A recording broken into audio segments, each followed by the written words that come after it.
मानव समाचार, मानवता के हक में। मानव समाचार में आपका स्वागत है। आप देख रहे हैं दुलिया से जमील शाह की ग्राउंड रिपोर्ट।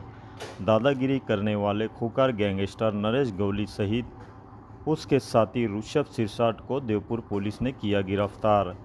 दुलिया शहर के खुकार गैंगस्टर नरेश को MPDA के तहत 1 साल के लिए जेल भेज दिया गया था, लेकिन उच्च न्यायालय ने उसे जमानत पर रिहा कर दिया।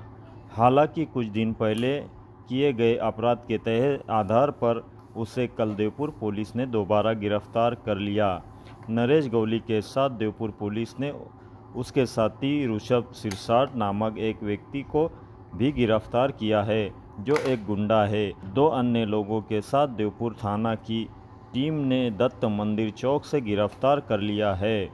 वहां पर उन सब आरोपियों को देखने को भीड़ लगी थी, ऐसी मालूमात देवपुर पुलिस के निरीक्षक धनंजय पाटिल ने दी।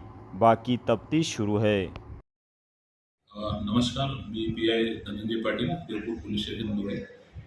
दिनांक 8/5/2025 रोजी देवपूर परिसरात नगावारी परिसरात एक गुन्हा घडला होता। त्याचा गुन्हा नंबर आहे 98/2025 आणि गुन्ह्याचे कलम आहे BNS प्रमाणे 109, 189, 190, 191 म्हणजे जुन्या याच्यामध्ये IPC मध्ये 307 राईट असे कलम त्या गुन्ह्यात लागलेले आहे।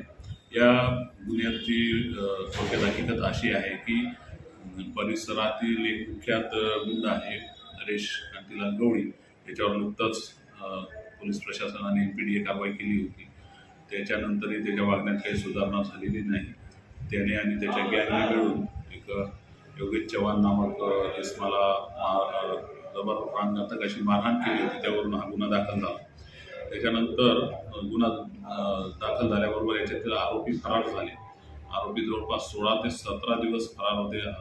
सतत पोलीस प्रशासन, देवपूर पोलीस आणि धुळे पोलीस दल पूर्ण ताकदीने त्यांचा तपास करत होते, परंतु राज्याच्या बाहेर गेल्याची आम्हाला माहिती होती, त्यामुळे ते लवकर मिळाले नाही। परंतु काल खात्रीलायक अशी आम्हाला माहिती आरोपींच्या बाबत मिळाली आणि त्याच्यानुसार नाशिक जिल्ह्यातील सटाणा तालुक्यात एका शेतावर धाड घालून याच्यामधील मुख्य आरोपी नरेश कांतीलाल गवळी आणि ऋषभ सिरसाट आणि त्यांना एक साथ देणारा नितीन एकनाथ पाटील अशा रेकॉर्डवरील गुन्हेगारांना देवपूर पोलीस स्टेशनचे DB पथकाचे PSI आगाव, त्याच्यानंतर SI मिलिंद सोनवणे, सौरभ कुटे, प्रवीण पाटील आणि खैरात यांनी अतिशय धाडसी अशी योजना आखून या आरोपींना जेरबंद केलेले आहे आणि आज रोजी त्यांना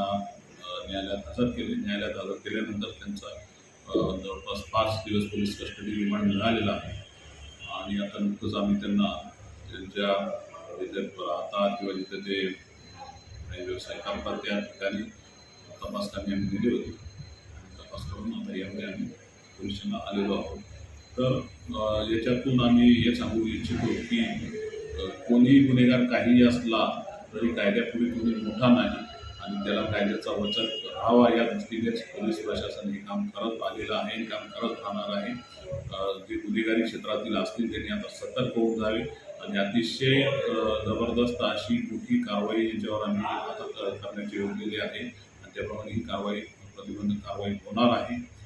याच्यापासून जे गुन्हेगारी क्षेत्रातील लोक असतील त्यांनी सजग व्हावे आणि सर्वसामान्य जनतेला मी एक विश्वास देऊ इच्छितो की आपण भयमुक्त जगा। याच्याविरुद्ध काही तक्रारी असतील ताबडतोब आमच्याशी संपर्क करा, त्या तक्रारींची ताबडतोब दखल घेण्यात येईल आणि कारवाई करण्यात येईल।